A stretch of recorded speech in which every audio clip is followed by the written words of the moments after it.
ফরেক্সে একটা মজার জিনিস কি জানো? ফরেক্সে তোমার প্যাটার্ন দেখতে হয় না, শুধু দেখতে হয় মার্কেটে ভ্যালু কি। যেমন আমি বেশিরভাগ গোল্ডে ট্রেড করি।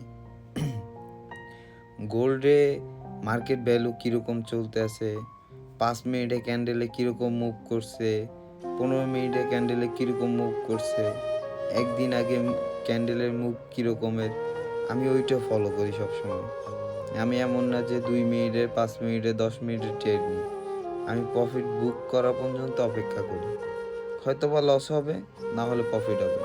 আমার টার্গেট একটাই, হয়তোবা প্রফিট হলে ভালো একটা অ্যামাউন্ট হবে, আর লস হলেও ছোট্ট একটা অ্যামাউন্ট লস হবে। মানে ধরো $100 যদি আমি প্রফিট করার চেষ্টা করি, তাহলে আমি ধরো 30% লস করব, এর বেশি আমি লস রাখবো না। তো আমার স্ট্র্যাটেজি হচ্ছে এরকমের। আমি সবসময় চেষ্টা করি যে ধরো ছোট ছোট লট নিই, অনেকগুলো ট্রেড নিই, ধরো 5-6টা ট্রেড নিয়ে স্টপ লস লাগাই রেখে দিই আগে। হুট করে ইভেন্ট চলে আসে, কিছু কিছু মার্কেটে ইভেন্ট চলে আসলে বোঝা যায় না। যেমন আমি বেশিরভাগ মেটা 5 দিয়ে করি, কেন আমি মোবাইলে ট্রেড করি তার জন্য। তো আমি গতকালকের কথা বলি, গতকালকের আমি মেটা 5-এ ট্রেড নিছি, একটু লট বাড়াই নিয়েছিলাম। তো হঠাৎ করে আন্টির সাথে আমি কথা বলতেছি, প্রায় আধা ঘন্টা ধরে কথা বলতেছি, আমি মার্কেটের দিকে খেয়াল নেই। তো আমার ব্যালেন্স ছিল $1000, তো আমি ওইটা দিয়েই ট্রেড করতেছি। এর আগের দিন আমার প্রায় $1000 লস হয়েছিল। তো পরে আবার আমি $1000 ডিপোজিট নিয়েছি। তো ওই ভিডিওটা আমি আপলোড করছি, ওইটা দেখতে পারো। তো পরে আমি আন্টির সাথে কথা বলতেছি, স্টপ লসও লাগাই নেই, খেয়াল ছিল না, আন্টি ডাক দিয়েছে হুট করে, আমি চলে গেছি। তারপর মানে যখন আসে মার্কেট ওপেন করে দেখে তো আমার পুরো মাথা হ্যাং, $22,000 প্লাস প্রফিট করে বসে আছি। আমি তো পুরো এত খুশি হয়েছি বলার বাইরে। তারপর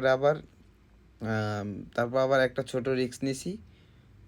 রিস্ক নেওয়ার পরে ওইটায় আবার আরও $8,000 মতন প্রফিট করছি। তো দেন পরের দিন আজকে তো সন্ধ্যার দিকে মার্কেট অফ হয়ে গেছে। এর আগে আমি ট্রেড নিয়েছিলাম, প্রায় $7,000 মতন লস করছি। ওই সেম স্ট্র্যাটেজি ফলো করতে যাইয়ে $7,000 মতন লস করছি। তো লস করার পরে কিছুক্ষণ মার্কেটটাকে গাড়ার পরে ভালো লাগতেছে না, নিচে গেলাম, ঘুরে ফিরে আসলাম, আসার পর আরেকটা ট্রেড নিলাম, হুট করে মার্কেট বন্ধ হয়ে গেছে। এখন প্রায় $1,700 মতন প্রফিটে আছে। যদি মার্কেট খোলার পরে যদি দেখি মার্কেট বাই আছে, তাহলে তো আমার লাক ভালো। আর যদি মার্কেট দেখি লসের দিকে সেলে যায়, তাহলে আমার পুরো ব্যালেন্স খালি করতে পারে। আমার লস হইলে বেশি হলে আমার $1,000, আর আগের $1,000, $2,000 লস হবে। আর প্রফিট হইলে আলহামদুলিল্লাহ পুরো জ্যাকপট। এটাকে বলে ট্রেডিং। মাথাটা ঠান্ডা রাখতে হবে। আল্লাহ হাফেজ।